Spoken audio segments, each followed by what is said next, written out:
ప్రభుత్వాలు ప్రజలని ఈ విధంగా మోసం చేస్తూ హ్మ్. ఇప్పుడు చంద్రబాబు నాయుడు కూటమి ప్రభుత్వం ఏం చెప్పింది? పవన్ కళ్యాణ్ ఏం చెప్పారు? వాలంటీర్లు మేము 10,000 ఇచ్చి తీసుకుంటాం. ఇంకా వాళ్ళని కడుపులో పెట్టి చూసుకుంటాం అన్నారు. అవును. ఇప్పుడు they they they they bypass their promises. They are not fulfilling it now. Cheated. It is nothing but cheating. ఖచ్చితంగా వాళ్ళు ఇచ్చినటువంటి మాటని ఇప్పుడు చూడండి, సూపర్ సిక్స్ అమలు ఒక్కటి కూడా సూపర్ సిక్స్ ఒకే ఒక్క పథకం ఏదో అది తూతు మంత్రంగా మొదలు పెట్టారు. అది కూడా ఇంతవరకు ఫుల్ ఫ్లెడ్జ్డ్ గా జరగటంలా. సో సూపర్ సిక్స్ అమలు జరగటం లేదు. తర్వాత ప్రజలకు ఇచ్చినటువంటి వాగ్దానాలు అమలు పరచడం లేదు.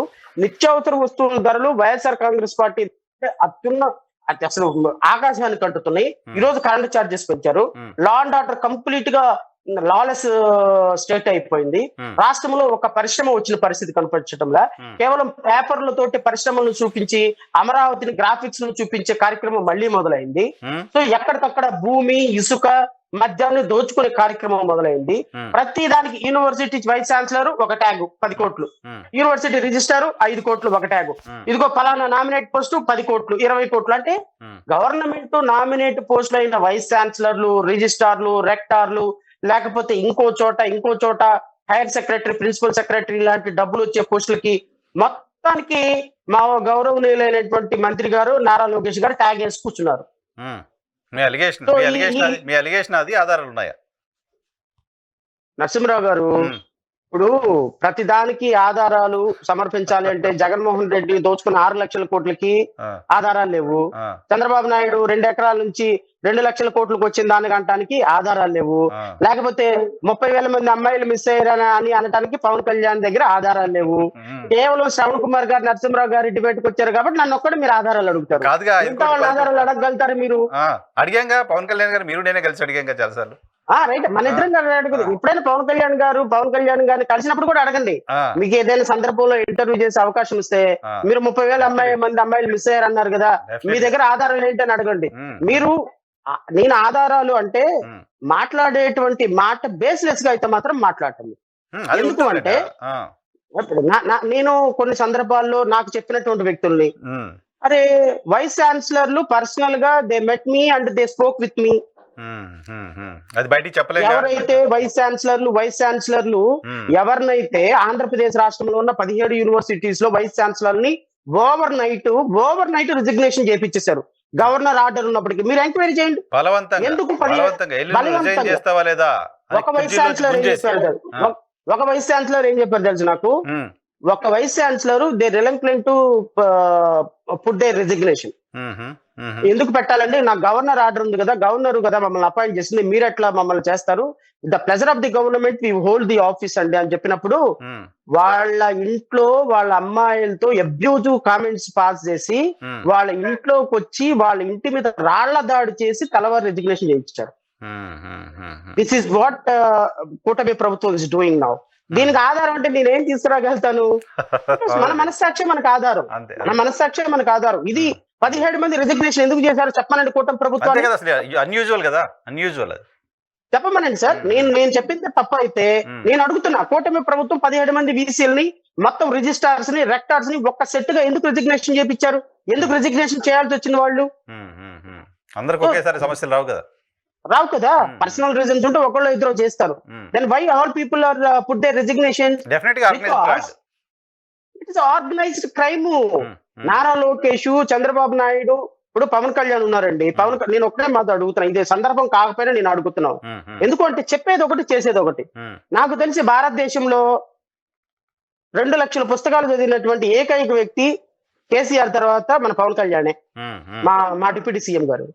నెంబర్ 2, ఇక చెగోవేరా దగ్గర నుంచి మొదలు పెట్టుకుంటే, ప్లూటో దగ్గర నుంచి మొదలు పెట్టుకుంటే, ఐన్స్టీన్ దగ్గర నుంచి మొదలు పెట్టుకుంటే, నిన్నగాక మొన్న చనిపోయినటువంటి మన్మోహన్ సింగ్ గారు కూడా ఆదర్శవంతమైనటువంటి, అంటే అన్ని సెక్టార్స్ ప్రజలు ఆదర్శవంతమైనటువంటి వ్యక్తులు. ఏది communist party, Bharatiya Janata party, Bahujan Samaj party, ఇంకా ఈ రాష్ట్రంలో భారతీయ జనతా పార్టీ, అన్ని భావజాలాల్ని ఐడెంటిఫై చేసుకొని అన్ని వ్యవస్థల్ని అవపోసన పట్టినటువంటి వ్యక్తి మా ఉప ముఖ్యమంత్రి గారు. సిస్టమ్స్ గురించి ఆయన మాట్లాడినంత గొప్పగా, ఉమ్, సిస్టమ్స్ గురించి ఆయన మాట్లాడినంత గౌరవంగా ఉమ్, బహుశా ఈ ప్రపంచంలో ఇంక ఎవరు మాట్లాడరేమో. బహుశా నేను కూడా మాట్లాడలేమో అంత గొప్పగా ఆయన మాట్లాడినంతగా. ఉమ్. మరి కూటమి ప్రభుత్వం రాగానే ఆయన మీద పెట్టుకున్న కేసులు ఎందుకంటే విత్డ్రా చేయించుకున్నారు? విత్డ్రా అయిందా? అది వాలంటీర్ల అయిపోయింది కేసు. కదా. ఆ, ఆ, ఆ, ఆ. వాలంటరీ కేసు విత్డ్రా అయిపోయింది కదా. ఉమ్. ఎందుకు విత్డ్రా చేయించుకున్నారు? మీ నీతి సూక్తులను ఏమైనాయి? ఇట్ ఈస్ మీ ఇల్లీగల్, రైట్? నీతి సూక్తులను ఏమైనాయి కదా, మీ నీతి సూక్తులను ఏమైనాయి? Right or wrong, government is a continuous process. నీ గవర్నమెంట్, ఒక గవర్నమెంట్ నీ మీద కేసు పెట్టింది, యు ఫేస్ ప్రాసిక్యూషన్. నీ అధికారాన్ని అడ్డం పెట్టుకొని, అంటే నువ్వు చేస్తేనేమో సంసారం, ఎదుటోడు చేస్తే వ్యభిచారమా? గత ప్రభుత్వంలో జగన్మోహన్ రెడ్డి కేసులు విత్డ్రా చేసుకున్నప్పుడు రైతులు పెట్టి అరిచావు కదా. అట్లా ఎట్లా చేసుకుంటారు? లోని మీ చేతుల్లో ఎక్కడ లేదు. మరి పవన్ కళ్యాణ్ మీరు ఉప ముఖ్యమంత్రిగా ఉన్న రాష్ట్రంలో మీ మీద ప్రాసిక్యూషన్ విత్డ్రా చేసుకున్నప్పుడు మీరు ఎందుకు అడ్డుకాటు చెప్పలేకపోయినారు? అంటే మీరు చేస్తే విత్డ్రాయల్ చేసుకుంటేనేమో కరెక్టా, మిగతా వాళ్ళు చేసుకుంటేనేమో రాంగా, మీరు చేస్తేనేమో ఇది లీగలా, మిగతా వాళ్ళు చేస్తేనేమో ఇల్లీగలా. ఇలా ఉంటాయి. ఒక్కొక్కరిని ఆధారం లేకుండా మాట్లాడుతున్నారు. చెప్పు తీసుకొని కొడతాను ఒక్కొక్క నా కొడుకుని అంటారు మీరే.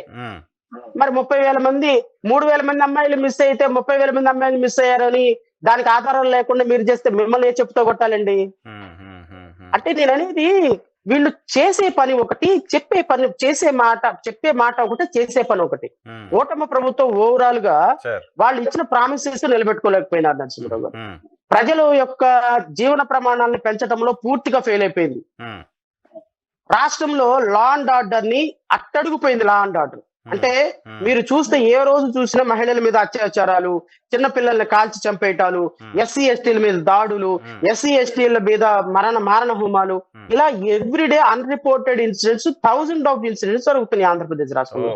సో మీరు ఈ విధంగా ప్రభుత్వాల్ని ఏర్పాటు చేసి ప్రజలకు ఇచ్చినటువంటి మాటని ఫుల్ఫిల్ చేసుకోకుండా, ప్రామిసెస్ ని ఫుల్ఫిల్ చేసుకోకుండా, స్టేట్ ఇంట్రెస్ట్ ని పట్టించుకోకుండా, స్టేట్ ఇంట్రెస్ట్ ని కన్సిడరేషన్ లోకి తీసుకోకుండా, కేవలం పొలిటికల్ గేమ్ తోటి ప్రభుత్వాన్ని నడుపుతా ఉంటే, ఈ ప్రభుత్వాన్ని మరి ఖచ్చితంగా విమర్శించాల్సిన అవసరం, విమర్శించాల్సినటువంటి ఆవశ్యకత ప్రజల తరపున మాట్లాడే మా మీద ఉంటుంది కదా.